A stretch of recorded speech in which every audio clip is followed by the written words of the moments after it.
Salut à tous les amis, j'espère que vous allez bien, j'espère que vous vous portez bien. Alors aujourd'hui, le Gabon a tourné une page nouvelle de son histoire, notamment avec le fait que 24 heures après le coup d'État militaro-électoral, la vérité c'est que on est en train d'assister à une situation qui n'est pas très noble actuellement en ce qui concerne la politique au Gabon. Et dans cette vidéo, il est question pour nous de vraiment épiloguer sur cette thématique-là, en fait, parce qu'on se pose la question de savoir est-ce que ce coup d'État a été vraiment un coup d'État sincère ou est-ce qu'il n'y a pas une manigance de l'État français derrière, en fait. Parce qu'en vérité, le professeur Albert Ndossa, avant d'aller aux élections, avait fait en fait une tournée en France, là où il allait rencontrer l'Élysée et parler un peu de l'implication de la France en ce qui concerne les élections en Afrique. Voilà ce qu'en est sorti cet échange en fait. Que sommes-nous venus faire en France? Nous sommes venus en France pour interpeller les autorités françaises, rendre compte de ce qui se fait et pour qu'on ne se voit pas qu'on n'ait pas à des mauvaises analyses. Parce que très souvent, la dernière fois que nous étions ici, nous sommes allés jusqu'à Bruxelles. On a commencé par Hôtel-Orchard. Et la France nous dit, oui, vous savez, vous êtes indépendants, ne se mêlent pas de vos affaires. Et la France note également une contradiction, c'est que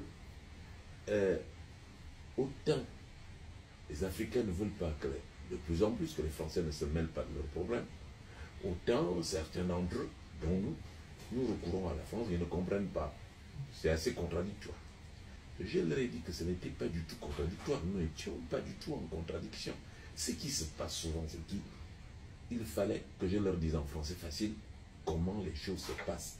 Et que si les Bongos sont au pouvoir depuis 60 ans, c'est grâce au soutien, c'est en raison du soutien de la France. Ah, comment ça, nous on ne soutient pas, on est neutre. La neutralité n'existe pas en politique. Être neutre, c'est prendre position pour le plus fort. Les Bongos ont les armes. Si la France se dit neutre, c'est qu'elle soutient implicitement les Bongos. Maintenant, dans les faits, il se passe toujours qu'à l'occasion d'une élection, les électeurs votent contre les Bongos sans problème. Et puis finalement, quelques jours après, le ministère de l'Intérieur annonce les résultats qui sont en l'antipode de ce que les scrutateurs ont amené. Et puis, rien ne se passe. On demande à la population, aux candidats, aux différents candidats d'aller à la Cour constitutionnelle, d'ester en justice, d'aller à la Cour constitutionnelle. Malheureusement, la Cour constitutionnelle et la présidente de la Cour constitutionnelle, qui est là depuis près de 30 ans, on l'a surnommée la Tour de Pise, puisqu'elle est toujours penchée du même côté. Alors, donc, la Cour constitutionnelle valide les résultats du ministère de l'Intérieur. Et les décisions de la Cour constitutionnelle sont irrévocables. C'est le dernier recours. Et qu'est-ce qui se fait après ça? Dès que la Cour constitutionnelle a rendu le verdict, automatiquement la France reconnaît. Dès que la France reconnaît le pouvoir, les États-Unis reconnaissent, toutes les missions diplomatiques reconnaissent. Et c'est là que le pouvoir se sent fort, parce que soutenu par la communauté internationale, il met les militaires dans la rue et quiconque bouge, on tue. Ce que je suis venu faire, deux choses. Premièrement, demander à la France de ne plus effectivement faire des déclarations à l'emporte-pièce qui sont à l'opposé de ce qui se passe dans les urnes. Que la France essaye, elle a des services de renseignement généraux, il a une ambassade, fasse des enquêtes pour savoir quels sont les résultats des urnes. Elle a la possibilité de les avoir, puisque c'est public. Bien, les vrais résultats. Et qu'elle attende voir les vrais résultats pour se prononcer. Mais dès lors qu'elle se prononce, le processus est terminé. c'est en quoi la France est comptable de ce qui se passe depuis 60 ans.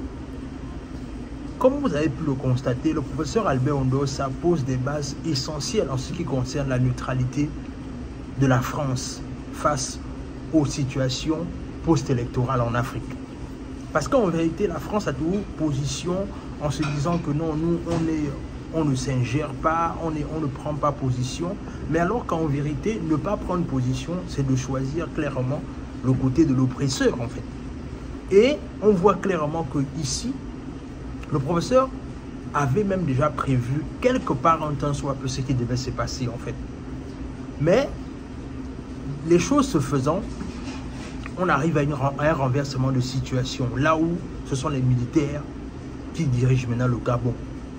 Et en vérité, non seulement ils dirigent déjà le Gabon, mais le général Oligui Nguema prête serment le 4 septembre.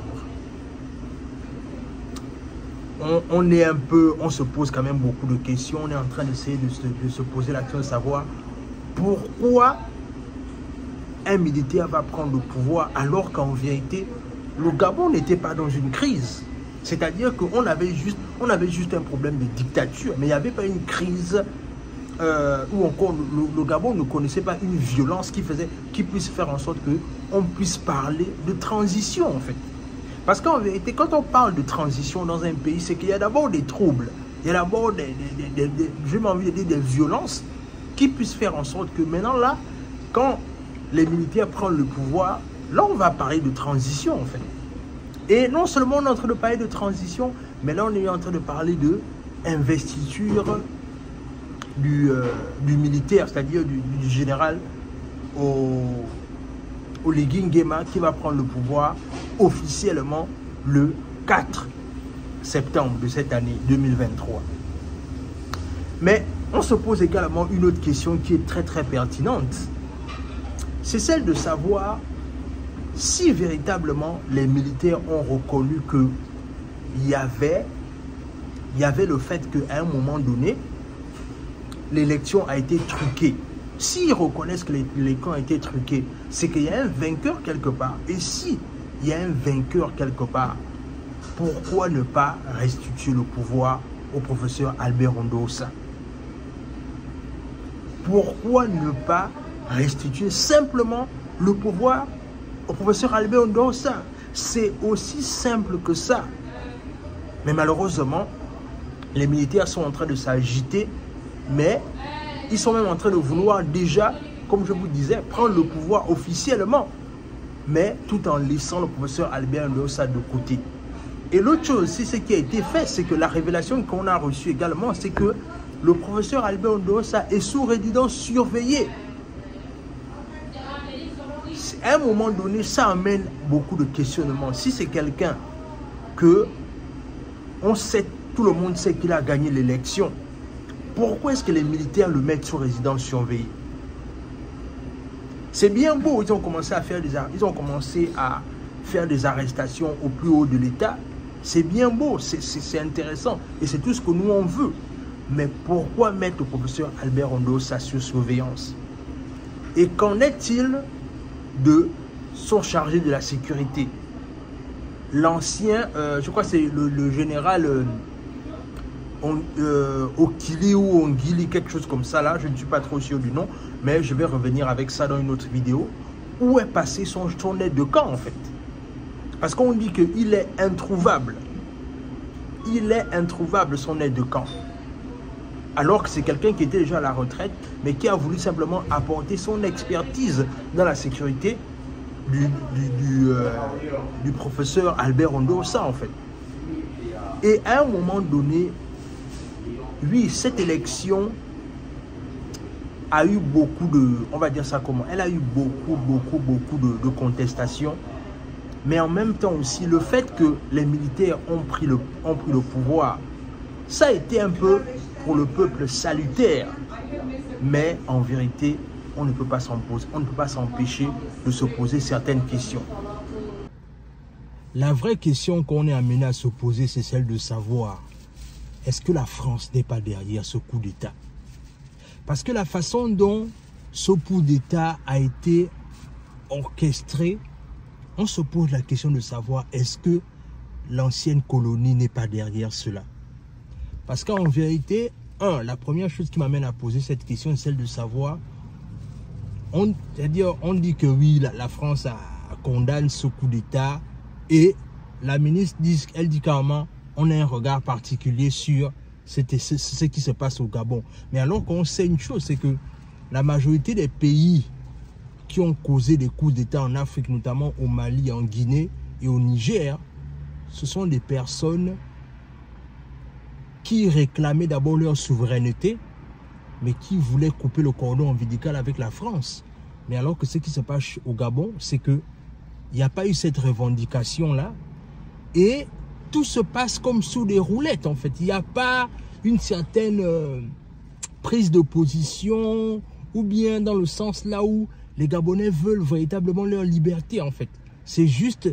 En fait, tout se passe... J'ai l'impression que tout se passe pour eux comme prévu, en fait. Et c'est là où on se pose certaines questions. En vérité, ce que je vais simplement dire, c'est que oui, il y a eu une première avancée en ce qui concerne le fait que les Bongos soient partis. Mais il ne faut pas remplacer un Bongo par quelqu'un d'autre, en fait, que le peuple n'aura pas choisi. Et en vérité, je vais simplement dire ceci au général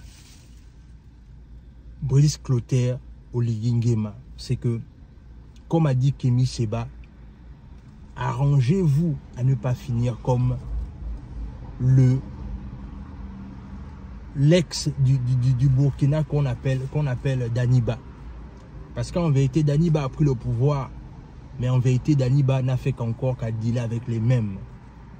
Et aujourd'hui, on est en train de vous observer. Arrangez-vous à faire les choses différemment.